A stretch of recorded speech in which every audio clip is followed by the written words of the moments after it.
Indonesia.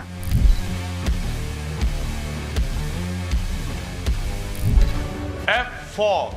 What do you think of the rest of the group and your hopes of advancing to the last 16? I think you have to come in with a mindset that anything's possible in a tournament. We definitely have got a tough group.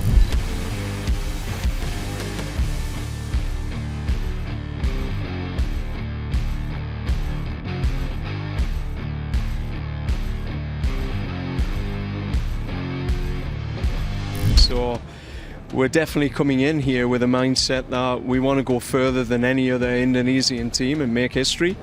That's our opportunity.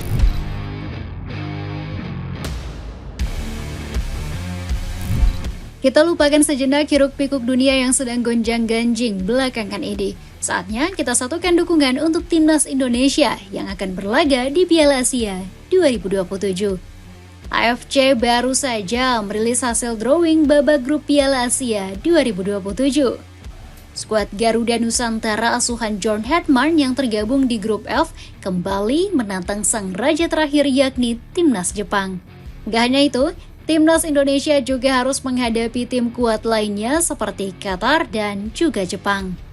John Hetman begitu optimis jika peluang timnas Indonesia di Piala Asia kali ini jauh lebih besar. Hetman sudah melakukan banyak perubahan dan persiapan. Marwah John Hetman saat ini dipertaruhkan menjelang Piala Asia dengan agenda yang begitu padat, termasuk melakoni pertandingan Piala AFF 2026 yang digelar pada bulan Juli maupun Agustus yang akan datang. Mampukah John Hetman melampaui pencapaian timnas Indonesia di Piala Asia 2023 lalu? Cetak Gol coba merangkum preview grup neraka timnas Indonesia Piala Asia 2027 sebagai berikut.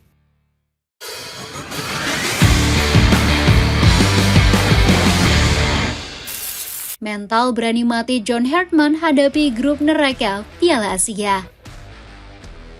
Saat panji kepelatihan timnas Indonesia jatuh di tangan John Hetman, semua orang mungkin merasa pesimis.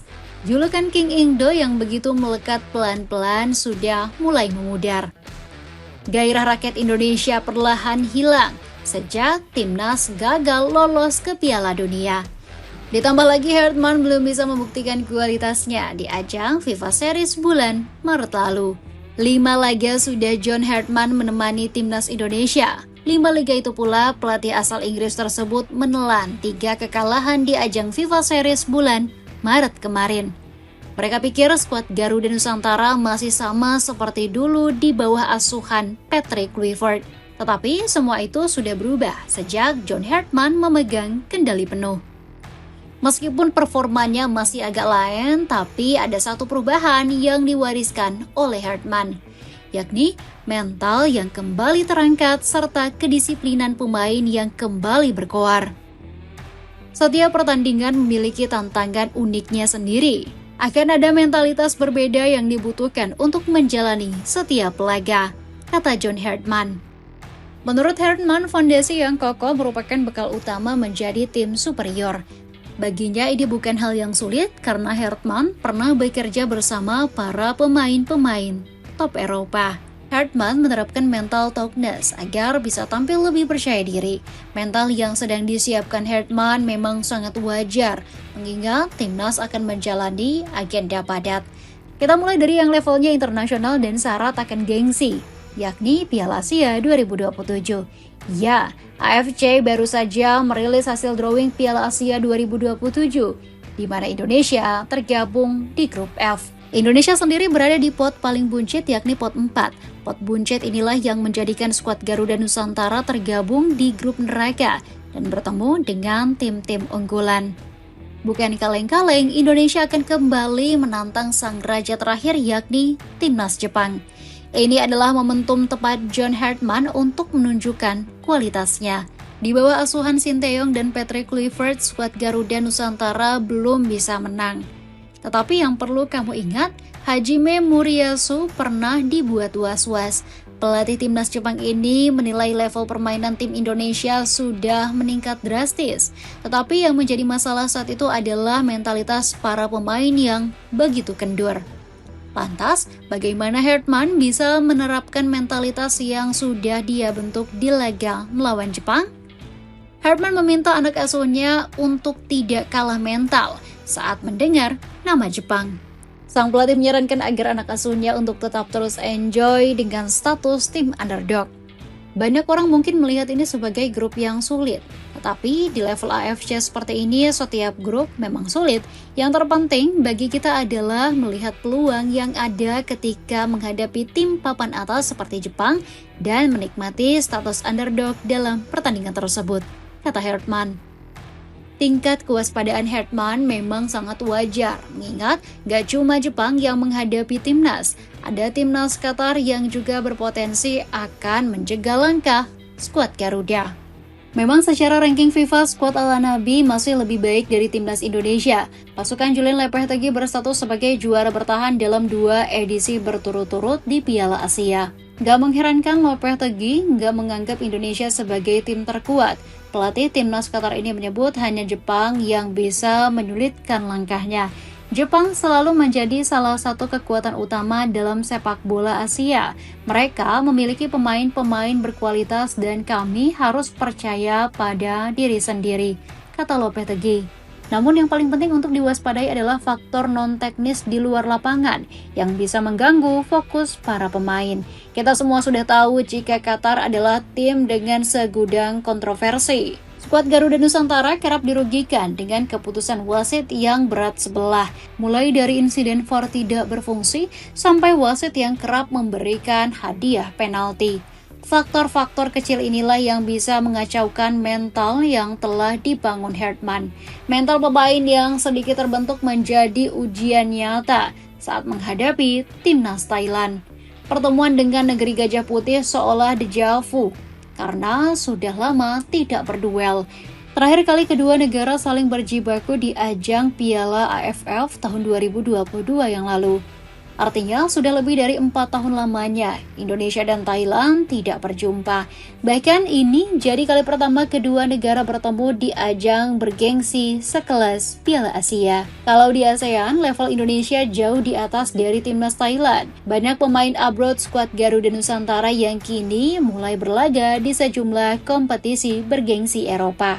Nilai skuad timnas Indonesia saat ini menyentuh angka 30 juta euro. Sangat timpang dengan Thailand yang hanya punya nilai skuad berkisar 8 juta euro saja.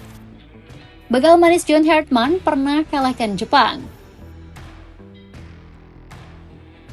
Di ajang sekelas Piala Asia tidak cukup dengan menggelorakan mental saja. Kejeniusan taktik hingga permainan di atas lapangan juga menjadi salah satu kunci kesuksesan John Herdman. Lalu, bagaimanakah skema yang akan dimainkan John Herdman pada ajang Piala Asia nanti? Kalau kita merujuk pada gaya mainnya, Herdman menerapkan filosofi permainan modern, terutama pressing terhadap lawan yang begitu ketat untuk mematikan kreativitas musuh. Sangat cocok digunakan pada pertandingan melawan timnas Jepang. Secara level permainan, Hajime Moriyasu mungkin bakal lebih memegang kendali permainan. Artinya jika diimbangi dengan level pemain timnas, jelas tidak akan bisa. Bermain dengan gaya bermain agresif sama saja seperti bunuh diri. Herdman bisa menerapkan magisnya dengan memainkan formasi 4-4-2. Seperti saat melawan Jepang saat menukangi Kanada dulu. Secara harfiah ini memang sedikit melenceng dari formasi andalan Herdman, yakni 3-4-3. Tetapi sang pelatih saat itu berhasil memaksimalkan sisi bek sayap yang jauh lebih hidup.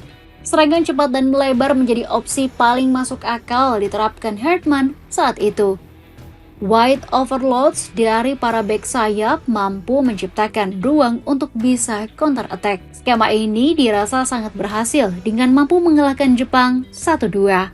Kemenangan Herdman atas Jepang saat menukangi Kanada memang tidak bisa jadi patokan. Secara kualitas, Kanada punya pemain kelas kakap seperti Alphonso Davies hingga Jonathan David. Tapi yang perlu diingat, Herdman sudah punya bekal mengalahkan timnas Jepang. Selama ini, skuad Garuda Nusantara memang kesulitan untuk menekuk pasukan Hajime Moriyasu. Dari rekor head-to-head Indonesia dan Jepang sudah bertemu sebanyak 14 laga. Skuad Samurai Biru mendominasi dengan meraih 13 kemenangan sementara Indonesia hanya 1. Pengalaman pahit Indonesia didapat saat melawan Jepang di ronde ketiga. Dua laga skuad Garuda Nusantara harus puas back-to-back menelan kekalahan dengan agregat 7-1. Tentu ini menjadi kesempatan emas John Hartman bisa memperbaiki rekor pertemuan yang buruk. Sneakers Doc Mart versi lokal ini lagi turun harga, cek linknya di bawah ini. Persiapan dan skema lolos timnas Indonesia di Piala Asia 2027. John Hartman punya waktu yang cukup panjang untuk meracik permainan dan memilih skuad terbaiknya. Sebelum Piala Asia, marwah sang pelatih dipertaruhkan pada ajang Piala AFF. Seandainya di Piala AFF bisa menjadi juara, tingkat kepercayaan terhadap Hartman pasti meningkat. Terlebih lagi PSSI sudah menargetkan agar bisa meraih gelar juara pertamanya. Arya Sinulinga mengatakan, target juara bukan sekedar ambisi, melainkan proses perkembangan tim. Tapi sebelum itu, timnas Indonesia akan menjalani FIFA Matchday melawan Oman dan Mozambik. Ini sudah dikonfirmasi langsung oleh Yunus Nusi selaku Sekretaris Jenderal PSSI. Ya, insya Allah tanggal 5 Juni kita dengan Oman. Saat ini kami sedang dalam proses surat menyurat. Kita tanggal 9 dengan Mozambik. Hasil komunikasi Pak Ketua Umum dengan Presiden Sepak Bola Mozambik, kata Yunus Nusi. Gelar juara AFF juga menjadi bekal untuk menatap Piala Asia 2027. John Hartman punya ambisi besar bahwa skuad Garuda Nusantara melangkah jauh. Jika kita merujuk pada Piala Asia sebelumnya, langkah skuad Garuda hanya sampai 16 besar. Hartman memasang target Piala Asia 2027 bisa melangkah hingga perempat final. Ambisi yang dirasa nggak muluk-muluk melihat kualitas pemain timnas kita. Tapi yang perlu diingat, ajang Piala 2027 menjadi pembuktian untuk skuad generasi emas terakhir. Tom Hay, Emil Audiro, hingga Kevin Dix menjadi panggung terakhir. Nggak para pemain abroad akan lebih tampil maksimal dengan menerapkan mental berani mati. Secara kematangan skuad, harusnya timnas Indonesia sudah lebih siap. Apalagi regulasi AFC di Piala 2027 tidak ada perubahan yang signifikan. Dua tim teratas di masing-masing grup masih akan otomatis lolos ke fase gugur. AFC juga masih menerapkan golden ticket untuk tim 3 terbaik. Namun ini hanyalah fase pesimis. Lantaran timnas Indonesia masih bisa mengincar runner-up terbaik. Meski tergabung di grup neraka, bukan berarti Indonesia tidak bisa memberi perlawanan. Harapan menjadi runner-up dan lolos bersama Jepang masih terbuka lebar. Syaratnya jika timnas Indonesia berhasil memenangkan 2 laga melawan Qatar dan Thailand. Jaket waterproof dari Triple V ini punya banyak pilihan warna buat jaga style kamu tetap kece waktu camping dan motoran. Cek linknya mumpung lagi diskon besar-besaran. Itulah ulasan preview timnas Indonesia di grup neraka Piala Asia 2027. Bagaimana pendapatmu? Apakah kamu optimis timnas Indonesia bisa melangkah jauh di Piala Asia 2027 yang akan datang? Coba tulis pendapatmu di kolom komentar di bawah ini.